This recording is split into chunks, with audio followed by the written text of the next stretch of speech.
మీకైతే ఈరోజు Gorantla hosanna church చూపిస్తాను, చూడండి.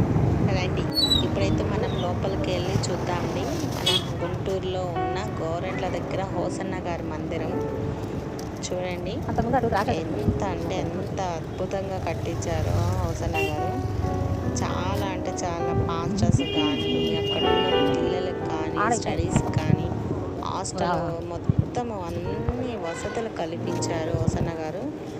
మీరు ఎప్పుడన్నా చూసే ఉంటారు. మనకి అప్పుడప్పుడు గుడార పండుగ కూడా జరుగుతాయి. చాలా మంది ఎక్కడెక్కడ నుంచి వేల మంది వస్తారు, కొన్ని లక్షల మంది రావచ్చు. సరే, మనమైతే లోపలికైతే వెళ్ళి చూద్దాం రండి. ఇప్పుడే ఒక హాఫ్ అన్ అవర్ అవుతుంది చర్చి అయిపోయి ఫ్రెండ్స్. నేనైతే లోపలికి వెళ్తున్నా. చూడండి ఎంత అద్భుతంగా,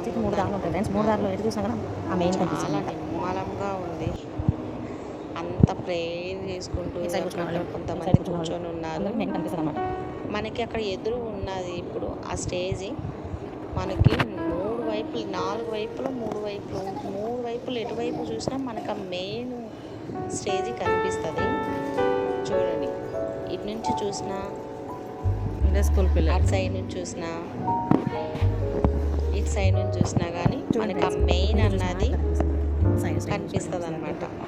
హోసన్న గారు అట్లా అందరికీ కనిపించేటట్టుగా ఉండాలి. మన వాక్యం చెప్పినా అందరూ మనల్ని చూడాలి, మనం కనపడాలి అని బాగా కరెక్ట్గా కట్టించారు. చూడండి, అదంతా ఓపెన్ ప్లేస్.